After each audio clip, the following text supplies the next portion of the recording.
আগামী 17 জুন থেকে আগরতলায় শুরু হচ্ছে সি ডিভিশন ফুটবল টুর্নামেন্ট। আর এই টুর্নামেন্টকে সামনে রেখে আজ এক অনুষ্ঠানের মধ্য দিয়ে সরোজ সংঘ ক্লাবের খেলোয়াড়দের হাতে জার্সি তুলে দিলেন লংতরাই গুঁড়ো মশলা কোম্পানির কর্ণধার রতন দেবনাথ। আগামী 17 জুন থেকে আগরতলায় শুরু হচ্ছে সি ডিভিশন ফুটবল টুর্নামেন্ট। আর এই টুর্নামেন্টকে ঘিরে ইতিমধ্যেই প্রস্তুতি নিয়েছে বিভিন্ন ক্লাব সংগঠন। আর বরাবরের মতোই এবারও আগরতলা দুটি ক্লাবকে জার্সি ও আর্থিক সাহায্য প্রদানের জন্য এগিয়ে আসলো লংতরাই গুঁড়া মশলা কোম্পানি। এই কোম্পানি প্রতিনিয়ত বিভিন্ন সহযোগিতা ও সামাজিক কাজের সাথে ওতপ্রোতভাবে জড়িত রয়েছে। শনিবার এই উপলক্ষে এক অনুষ্ঠানের আয়োজন করা হয়েছিল আগরতলা সরোজ সংঘ ক্লাব প্রাঙ্গণে। এদিন সন্ধ্যায় ক্লাবের পক্ষ থেকে সি ডিভিশন প্রতিযোগিতায় অংশগ্রহণকারী খেলোয়াড়দের হাতে আর্থিক সাহায্য ও জার্সি তুলে দিলেন লংতরাই গুঁড়া মশলা কোম্পানি কর্ণধার রতন দেবনাথ।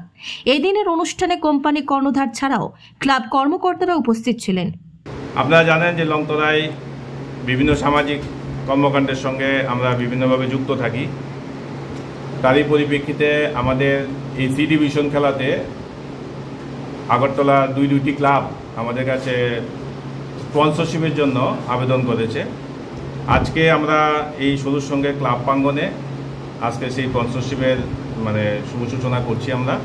এবং যে 17 তারিখ যে খেলা হবে সরোজ সংঘ বনাম ইকফাই অনুষ্ঠিত হবে। আজকে আমরা এই ক্লাব প্রাঙ্গণে ক্লাবের যারা খেলোয়াড়রা আছেন তাদেরকে আমরা জার্সি এবং আর্থিকভাবে আমরা কিছু সাহায্য করব এবং আমরা আশা করব